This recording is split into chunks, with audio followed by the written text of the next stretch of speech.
السلام علیکم ناظرین، میں ہوں ریحان نصیر اور آپ دیکھ رہے ہیں ہمارا یوٹیوب چینل حقیقت جانو۔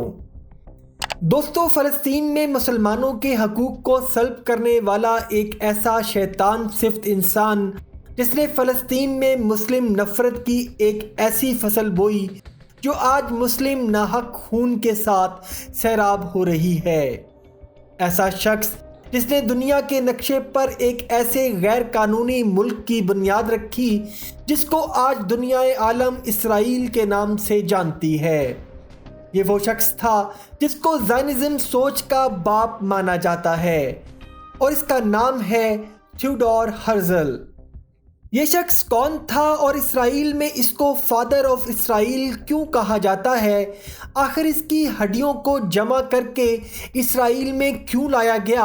اور اس شخص کا سلطنت عثمانیہ کے سلطان عبدالحمید دوئم کے ساتھ کیا جھگڑا تھا؟ اور اس کی مسلم مخالف پرفتنہ سوچ آخر تھی کیا؟ اس سب کی تفصیل آج ہم بتائیں گے آپ کو اس ویڈیو میں، لیکن اس سے پہلے اگر آپ نے ہمارے چینل حقیقت جانو کو سبسکرائب نہیں کیا تو براہ کرم ضرور کر لیجئے گا اور ساتھ ہی ساتھ بیل کے نشان کو بھی دبا دیں تاکہ ایسی ہی حقیقت سے بھری ویڈیوز کا نوٹیفیکیشن آپ کو ملتا رہے۔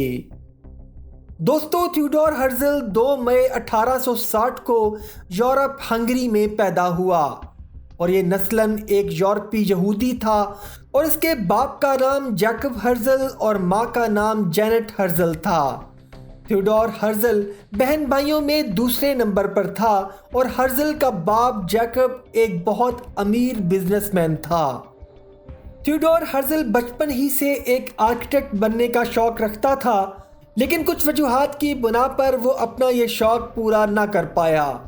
وہ شخص جرمن قوم سے بہت متاثر تھا کیونکہ جرمن اس وقت دنیا کی ترقی یافتہ اور مہذب ترین قوم مانی جاتی تھی اور اس کا ماننا تھا کہ ہنگری کے یہودی جرمن قوم کو اپنا رول ماڈل بنا کر دنیا میں ان کی طرح ایک مہذب قوم کی صورت ابھر کر سامنے آ سکتے ہیں۔ تھیوڈور ہرزل فن تعمیر میں تو کچھ نہ کر سکا، البتہ اس نے قانون کی ڈگری حاصل کرنے کے لیے یونیورسٹی آف وینا میں داخلہ لیا اور اس یونیورسٹی سے قانون کی ڈگری حاصل کی۔ اس دوران اس کا رجحان سیاست کی طرف بھی ہونے لگا تھا اور وہ جرمن نیشنلسٹ پارٹی کا رکن بن چکا تھا۔ اسی دوران اس نے صحافت میں بھی خود کو آزمانا شروع کیا اور فرانس کی ایک اخبار کے لیے رپورٹنگ شروع کر دی اور اس دوران اس نے کئی مزاحیہ ڈرامے بھی تحریر کیے اور اپنی زندگی کے اس دور تک وہ ایک بہت ہی زیادہ لبرل یہودی تھا جس کو جیوزم کے بارے میں نہ تو کچھ زیادہ علم تھا اور نہ ہی اس کو ایسا کوئی شوق تھا۔ لیکن اس کے کچھ عرصہ کے بعد ایک ایسا واقعہ رونما ہوا جس نے ہرزل کی سوچ کو یکسر تبدیل کر کے رکھ دیا۔ تاریخ میں اس واقعہ کو ڈیوس کیس کے نام سے بھی یاد کیا جاتا ہے۔ ہوا کچھ یوں کہ فرینچ آرمی کے ایک جوئش کیپٹن کو جرمنی کے لیے جاسوسی کے الزام میں سزائے موت دے دی گئی۔ اس واقعے کے خلاف یورپی یہودیوں نے پورے پیرس میں ریلیز نکالی جس میں خود ہرزل بھی شامل تھا، اور یہی وہ لمحہ تھا کہ جب ہرزل کے دماغ نے زائنزم کی بنیاد رکھی۔ ہرزل اپنی کتاب میں لکھتا ہے کہ مجھے اس واقعے نے صہیونی یعنی زائنسٹ بنا ڈالا اور خاص طور پر غدار کو موت دو اور یہودیوں کو موت دو کے نعروں نے اس کی زائنسٹ سوچ کو مزید تقویت دی۔ دوستو، زائنزم بنیادی طور پر پوری دنیا میں یہودی قوم کی ترقی اور حفاظت کے لیے ایک ایسی سیاسی تنظیم کا نام ہے جس کا مقصد پوری دنیا کے یہودیوں کو ایک پلیٹ فارم پر جمع کرنا اور ان کے لیے ایک علیحدہ اور آزاد خطہ حاصل کرنا تھا جو ایک یہودی اسٹیٹ کہلائی جائے، اور اس کو 1897 میں ایک سیاسی تنظیم کی شکل دے دی گئی اور اسی زائنزم کے چلتے فلسطین میں غیر قانونی یہودی ریاست اسرائیل کی بنیاد رکھی گئی۔ دوستو، ہرزل نے اپنی شاطر سوچ کو استعمال میں لا کر یہودی آزاد ریاست کے خواب کو عملی جامہ پہنانے کے لیے کوششیں تیز کر دیں۔ ہرزل کی سوچ یہ تھی کہ دنیا میں موجود ہر یہودی کو فلسطین ہجرت کرنی چاہیے اور اپنا ایک الگ ملک بنانا چاہیے۔ وہی فلسطین جہاں سے یہودیوں کو رومی بادشاہ ٹائٹس نے دوسری بار ہمیشہ کے لیے نکال باہر کیا تھا۔ ہرزل مانتا تھا کہ فلسطین یہودیوں کی سرزمین ہے کیونکہ یہودی قوم ہزاروں سال فلسطین میں قیام پذیر رہی اور یروشلم ہی یہودیوں کا گھر ہے۔ اس مقصد کے لیے ہرزل نے یورپ میں موجود تمام یہودیوں کو ایک پلیٹ فارم پر لانے کی کوششیں تیز کر دیں اور سوئٹزرلینڈ کے شہر بیسل میں زائنسٹ کانگریس کی پہلی میٹنگ بلوائی، جس میں پوری دنیا سے شدت پسند یہودیوں نے شرکت کی۔ زائنزم کی شدت پسند سوچ کے حق میں اگرچہ سارے یہودی نہیں تھے، لیکن ہرزل اب ان شدت پسند یہودیوں کا لیڈر بن چکا تھا اور اس نے یہودیوں کا لیڈر بن کر اسرائیل کے قیام کے لیے پس پردہ سازشیں اور دنیا کے رہنماؤں سے ملاقاتیں شروع کر دیں۔ فلسطین میں یہودی ریاست کے قیام میں سب سے بڑی دیوار عثمانی خلافت کے سلطان عبدالحمید دوئم تھے۔ فلسطین اس وقت سلطنت عثمانیہ کا حصہ تھا اور ہرزل نے اپنی شاطر چالوں سے عثمانی خلافت کے چند اہم عہدیداروں سے پیسوں کے بلبوتے پر تعلقات بنا لیے، جن کی مدد سے وہ عثمانی خلافت کے شاہی محل میں داخل ہونے میں کامیاب ہوا اور سلطان عبدالحمید ثانی سے ملاقات کی۔ ہرزل نے سلطان عبدالحمید ثانی کو پیشکش کی کہ وہ کسی بھی منہ مانگی بھاری قیمت کے عوض فلسطین کی سرزمین کا کچھ حصہ عثمانی سلطنت سے خریدنا چاہتا ہے تاکہ یہودی ریاست کا قیام عمل میں لایا جا سکے۔ ہرزل کی بات سن کر غیرت مند سلطان عبدالحمید ثانی نے ہرزل کو یہ کہہ کر محل سے نکل جانے کو کہا کہ وہ وطن فروش نہیں ہے اور ایسا کسی صورت بھی ممکن نہیں ہو سکتا۔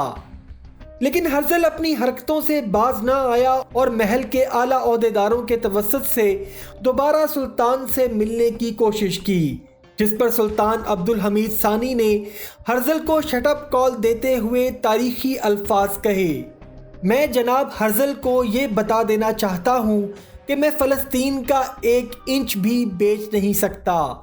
عثمانیوں نے ان زمینوں کو اپنا خون دے کر حاصل کیا ہے اور ہمارے پاس جو کچھ بھی ہے فلسطین اس میں سب سے بڑھ کر ہے۔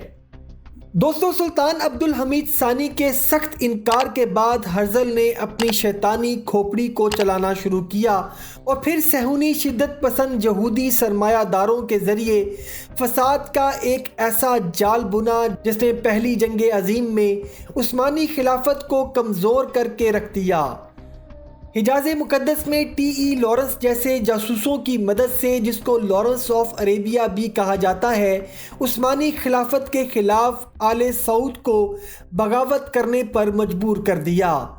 عثمانی خلافت اتنی کمزور ہو چکی تھی کہ سلطان عبدالحمید ثانی نے بطور خلیفہ اپنا استعفیٰ لکھتے ہوئے یہ تاریخی الفاظ تحریر کیے کہ میں نوجوان ترک نسل کی دھمکیوں کی وجہ سے استعفیٰ دے رہا ہوں۔ اس نوجوان ترک گروپ نے مجھے فلسطین میں یہودی ریاست کے قیام کی اجازت دینے پر مجبور کیا، لیکن میں نے انکار کر دیا۔